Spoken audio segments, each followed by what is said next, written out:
What's happening, YouTube? It's your boy JD Trades, and I'm bringing you another outlook.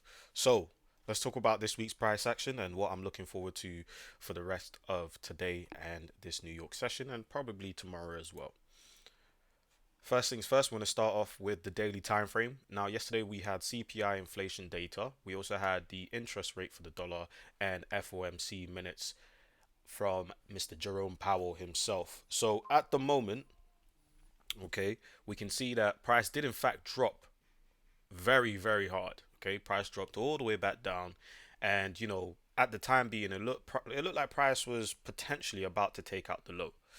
Okay, but like I said to you guys at the start of the week, okay, before any of this price was printed, before we saw any of this, I told you guys, look, if we close above this high here, there's a high chance that we may pull back and then get a continuation. Now, the pullback I was working with was inside of this daily candle. Now, the good thing is we have actually closed inside of the daily imbalance, so it does look like price is trying to head higher. There's a good chance that price is going to head higher to take out these equal highs on the daily time frame. On the 4 hour, okay, we do have this bit of imbalance on the 4 hour, which in the last 4 hour candle price has actually tested and is continuing to push away from the area. On the daily, you can see that we have tested this daily candle and we are currently reacting to the upside. So I would like to actually see this continue to rally and push up higher. Of course, this New York, we may get a pullback, okay? As usual, New York gets a pullback off of London sessions price action, usually, more often than not, at least, anyways, before we get that continuation to the upside. So, yeah, I'm looking for a higher high on the daily. And for the time being, the weekly picture is a doji candle. Okay, so we'll have to see how price progresses. But at the moment, the daily picture and the 4 hour picture is telling me bullish. So we'll have to work and see what price does once it gets to around the 105.76 level.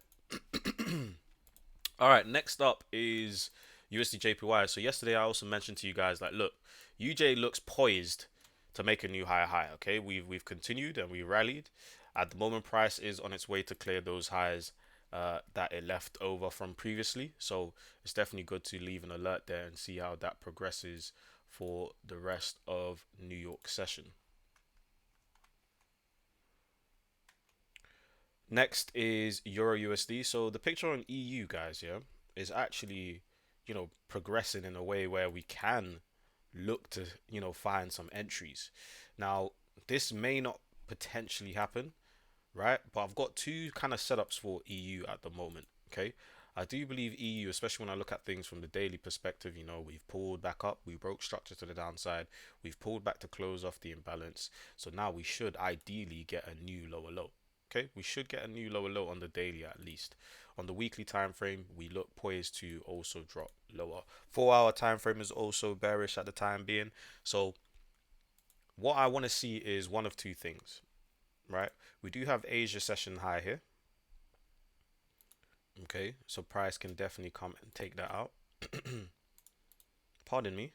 Asian session high has already been taken. Okay, so we could take out London sessions high. Okay, apologies, guys. We could take out London sessions high, play into this imbalance for the short, or we could get a test of London sessions 1 hour open candle and get the short. Okay, those are the two pictures at the moment for Euro USD that I have, and I think this is highly probable to play out. Okay, so for the rest of today, if I'm just gonna go on the economic calendar, we have initial jobless claims and PPI for the dollar to come out. So, bear that in mind when you are trading as well. Okay, so yesterday we also discussed Bitcoin shorts. As you can see there, the shorts on Bitcoin did play out quite well. We've had a very nice drop from this 8 hour candle, well over 2,230 pips. Still looking for these around the 63k mark for some potential longs to the upside to make all-time highs.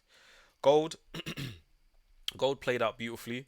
If you weren't there for yesterday's live stream, you can see that gold had a very nice setup off of this area here, marked it out for the Asia session lows. You can see that price took that out. Now, we didn't catch this first entry, but we did catch this re-entry here on gold off of the 5 minute. And as you can see, it also hit a 1 to 3 R and R. So that's a very good move. So if you missed out, make sure you guys are paying attention to the channel and watching all the market updates.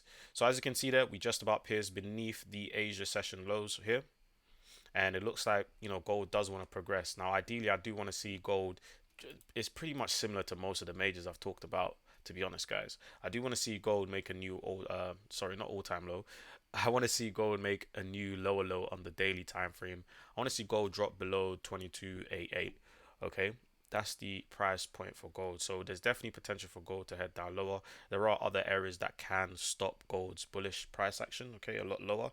So we have to take it one step at a time. But I wouldn't be surprised if we can, gold is kind of already progressing from this area here. But if we can get a pullback to kind of test that area, we can look for some more potential shorts. Guys, if you enjoyed today's video, make sure to drop a like and subscribe. Turn on that post notification to get notified whenever I post a new video. And as always, remember the theory behind the practice. Thank you guys for watching. I'll see you guys tomorrow. Peace.